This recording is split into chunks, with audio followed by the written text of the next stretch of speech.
Target set করেছি যে আমাদের আগামী 2-3 বছরে উই হ্যাভ টু ট্রেন খুব ভালো লেভেলের গ্লোবাল লেভেলের ট্রেনিং আমরা 200 থেকে 300 মতো অপারেশনাল লেভেলের ম্যানেজমেন্ট, যেটা আমরা যদি বলি প্রজেক্ট ম্যানেজার বা নন টেকনিক্যাল ম্যানেজমেন্ট, যেটা একটা আইটি কোম্পানির জন্য project management, process management, operation management, এগুলোর ক্ষেত্রে আমাদের টার্গেট আছে 400 মতো টেকনিক্যাল লিড, যেটা বলে টেকনিক্যাল লেভেল থেকে যারা একটু সিনিয়র প্রোগ্রামার হতে পারে, টেক লিড হতে পারে, সিনিয়র কোয়ালিটি আর্কিটেক্ট হতে পারে, বা কোয়ালিটি ইন্স্যুরেন্স লোক হতে পারে।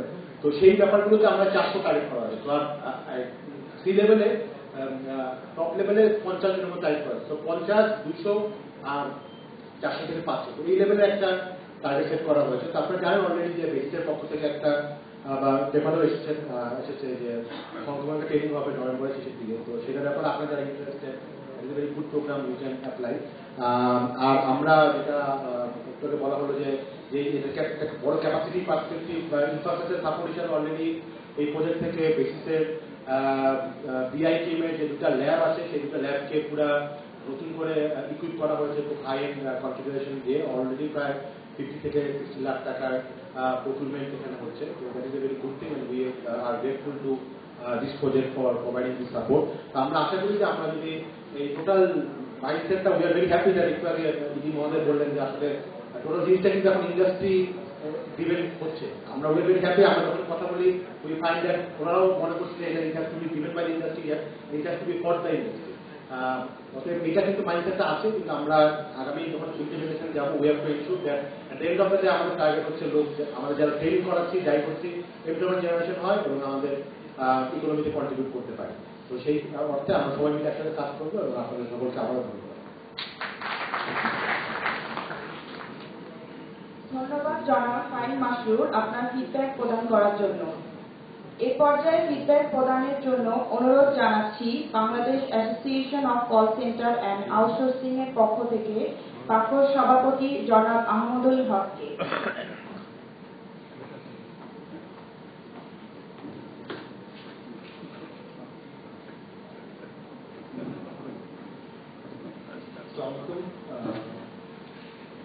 Respected guests, colleagues, friends, ladies and gentlemen.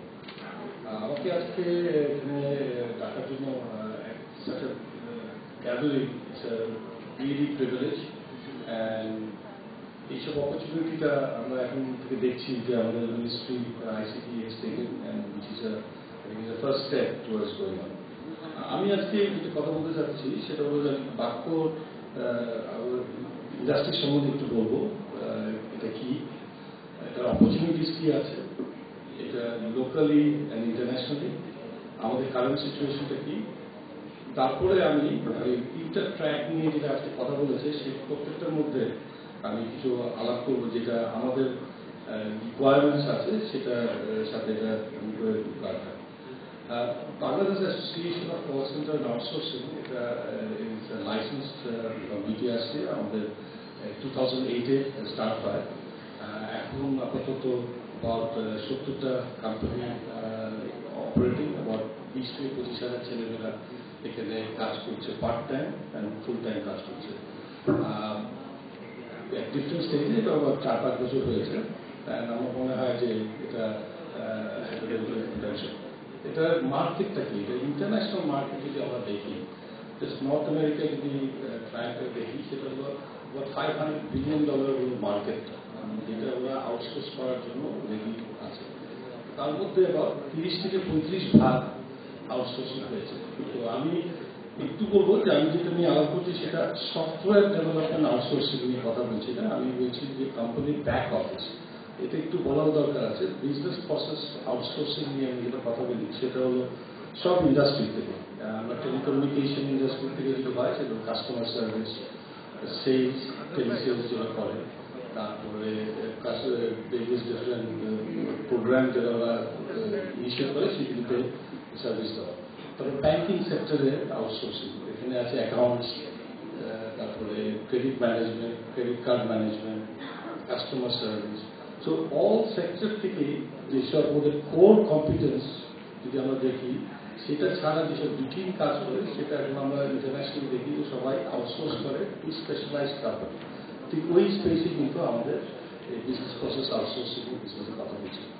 So what is the market for Bangladesh? তো আমি একটু সাইন্টিফিকলি অনেক রকম আমি ফিগার দেখি। আমি কিন্তু দেখি আমাদের নেইবার ইন্ডিয়ার খালি বিপিও সেক্টরে 2011-12-এ আমি দেখেছি $70 to $80 billion কাজ করেছে, তার মধ্যে আবার 2 million people ওয়ার্কিং করেছে। ওটা যদি আমরা 10% ধরি বাংলাদেশের জন্য, তো আমরা ফিট করি in the next 5 to 10 years আমাদের অপরচুনিটিজ আছে আবার 200-250,000 ছেলেমেয়েদেরকে চাকরি করা, and approximately $4 to $5 billion ওদের আয় করা।